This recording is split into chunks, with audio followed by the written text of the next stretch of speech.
重磅消息：075两栖攻击舰2号舰正式服役。这艘巨舰有何特色？中国为何要加快两栖攻击舰的效率？075舰对中国而言有何重要的作用？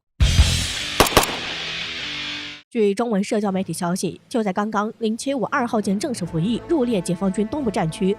此消息一出来，还真的是引起不小的轰动，引起了世界范围的广泛关注，尤其是美国的注意。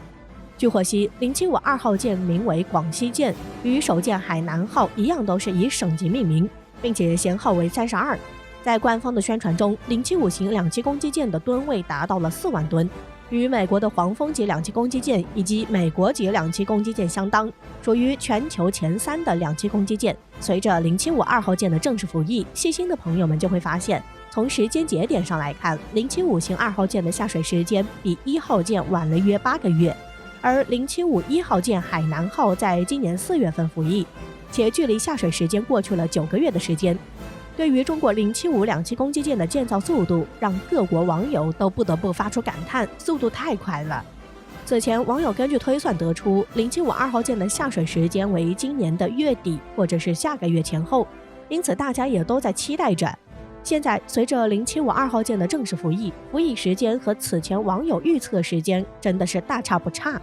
还真的在今年服役了，这样也满足了大家的期待。虽然此次广西舰服役的景象没有像之前海南舰、055大连舰、长征18号战略核潜艇一起服役的景象壮观，但依旧成为2021年年尾的重大事件。广西舰的服役，这也意味着中国海军将开启一个新的时代。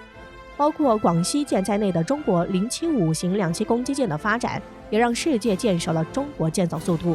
据悉，中国075两栖攻击舰的首舰于2019年9月正式下水，并且中国海军官方举行了隆重的庆祝仪式。然而，就在时隔7个月之后，中国的075两栖攻击舰2号舰于2020年4月22号下水，如今已经正式服役。此外，075 3号舰也在不久前出海进行海试，预计2022年上半年就能正式服役。恐怖的是，中国完成首批3艘075两栖攻击舰的建造，只用了16个月的时间。这样的建造速度在世界上都可以说是前所未有的，也是创造了世界奇迹。并且这3艘075舰还都是在沪东船厂这一家造船厂建造完成的，所以见得中国造舰效率之高。那么中国为何要大力加强两栖攻击舰的建造呢？中国如今速度建造两栖攻击舰背后又预示着什么？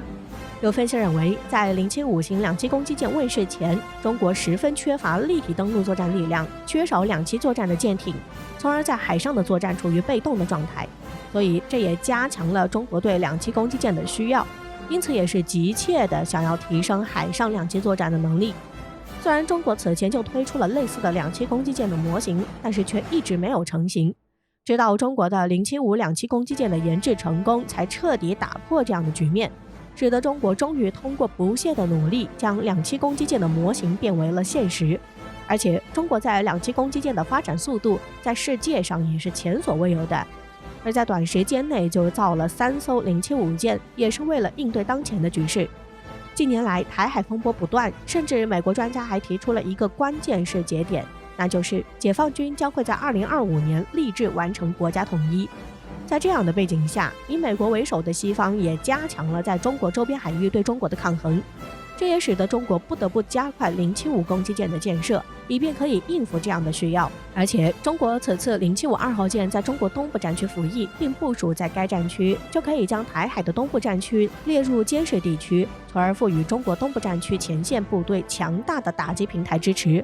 也将大幅度提升该战区舰队的综合战力，予以台海地区以最大的威慑作用。而对于中国的此举，有军事专家评论说，随着解放军第2艘075两栖攻击舰在中国东部战区正式服役，将对台湾防务产生重大威胁，而且比中国航母产生的威胁还大。同时他也指出，如果台海出现状况，那么中国的这艘075两栖攻击舰将变成解放军东南沿海空军基地攻击直升机的浮动后勤和支援平台。而解放军在此打造的航母打击群，就不单单只是针对台湾的防御，而且还在于实施反介入战略，阻绝外国在南海和西太平洋进行的军事干预，从而可以起到巨大的震慑作用。台专家就表示，075两栖攻击舰的威胁比航母都大。由于其特殊的作用，针对台海诡谲，075舰可以一锤定音。那么，075舰又是怎样的一个作战模式？据悉，此次075二号舰正式服役后，中国将重视对台海区域的部署，并且将围绕两栖攻击舰打造一个两栖作战群。而这有着怎样的军事战略意义？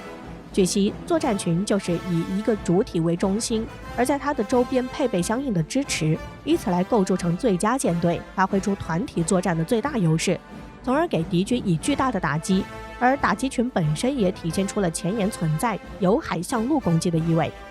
乍一看，这3个字就有团体作战的意味，而且是可以不断进行增减的，就是可以根据对手规模的大小、能力的高低，以此来打造相匹配的舰队，并承担由海向陆的进攻任务，从而发挥出舰队的最佳战力，达到最好的作战效果。据消息了解，此次服役的075二号舰可搭载约30架攻击直升机，近1000名海军陆战队员，还有多艘两栖气垫船、主战坦克和装甲车。而中国东部战区已经有3艘071型舰以及其他较小的两栖舰艇，所以此次随着中国075二号舰加入后，就将组成最佳的两栖攻击舰打击群，从而加快提升中国东部战区的战力。此外，除了打造航母战斗群，还可以打造独特的无人机群，因为近些年来，无人机以其独具特色的优势逐渐应用到各国军事行动中。而相比于有人驾驶的战机，无人机在设计上不必考虑飞行员这一因素，可以节省空间和设计成本。而且，即使在恶劣的环境下进行起降，也不必考虑人员的安全因素，只要考虑飞机的稳定性。因此，对地勤保障的要求比较低。所以，由于没有人员的培训费用，这就使得成本大大降低，也能较好的提高工作效率。因此，中国就大力发展无人机，打造无人机群。而且近年来，在无人机集群能力的发展方面也取得了稳步进展。在这一过程中，中国经常利用先进的人工智能和机器学习技术来进行对无人机集群能力的发展与测试，也才有了打造075两栖攻击舰的想法。这就像潜水艇和空间站一样，可以用大型飞机或轨道飞行器发射一些无人机和智能武器，用潜水艇的鱼雷发射装置发射一些潜水艇和一些智能蛙人。而这一款075两栖攻击舰也能够成为无人机的发射器，从而来打造中国自己的无人机蜂群，以此来发挥无人机的最大级战力。所以，无人机与两栖攻击舰的结合也将开启中国海军的新发展，而且对于中国未来航母和无人机的发展有着重要的示范作用，加快促进中国海上军事力量的发展，并壮大中国海军的实力。